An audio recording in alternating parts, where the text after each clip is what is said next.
Hi everyone, let's try to solve another problem on isometrical projections. We have the question like this. A cone of base diameter 30 mm and height 40 mm rests centrally over a cube of sides 50 mm. Draw the isometric projection of the combination of the solids. Here, in this question, we have a two-part, that is a cube of sides 50 mm and a cone of base diameter 30 mm having a height of 40 mm. So if you see this particular figure, we have the front and the top view. Sometimes the front and the top view might not be given. So let's try to solve it without the front and the top view. So for drawing the cube of sides 50 mm, let's take the line as visible and we'll start it from here. We'll give the length as 50, the angle as 30, then again the length as 50, angle as 90. Then we'll give the length as 50, angle as minus 150. Then we'll give the length as 50 and the angle as minus 90. So it joins out here. Then from here we'll give the length as 30, again the angle as 150, then length 50, angle 90, then the length 50, and you can join it out here either giving minus 30 or anything. So we'll keep the alignment indicator and we'll specify the length as 50. It will take the angle 30 degree automatically. Hit enter, then connect it out here. Now we'll change the line to normal and we'll draw a reference line marking the center of this particular top face till here, that is 25 mm. After that we have to draw a cone of base diameter 30 mm, a cone of base diameter 30 mm and height 40 mm. So for that we'll draw a cone out here. For that we'll draw an isometrical square of 30 mm, 30, 30, again 30, 150 as the angle, 30, minus 150, 30 and minus 30.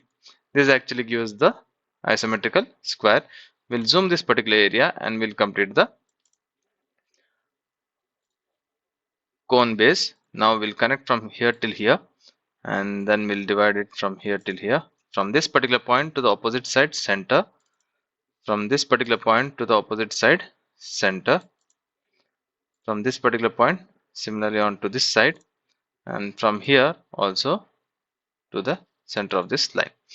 Now I'll trim this particular line and I'll specify the axis length, that is center line.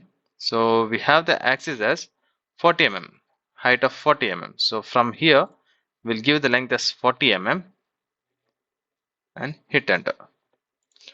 Now once we have that, we'll change the line to arc by 3 points, or you can take the tangent arc method also. We'll change the line to visible, arc line as visible from this point to this particular point and tangent to any one of the line. From this particular point to this particular point and tangent to any one of the line, and from here till here to tangent to any one of the line. Now there is no need for us to draw the arc from this point to this point, as it is a cone. That particular lines will be deleted. Now we'll join the top ends, tangent to this line from that point, from here to this particular arc tangentially. Now let's try to remove all the unnecessary lines that aren't necessary. We'll delete this particular lines and we'll trim these lines and we'll delete all the lines which are not actually necessary for us. So we have this particular cone. Let's fit it. Once we have done this cone, we'll select this particular entire cone and we'll move it on top of the cube that we have drawn. Now we have certain excess lines out here that we need to trim. So this actually completes the figure. So we can place it exactly at the center if you need, and if you need to mark the angles, we have to draw the normal line as the reference line at the bottom and then mark the angles out here from this particular point to this particular point and from this point to this point. And once we have done it, select it all and then scale it down. So the scale factor is 0.8164 and hit enter. You can see the reduction in size and place it on the screen where you want. And this actually completes the problem.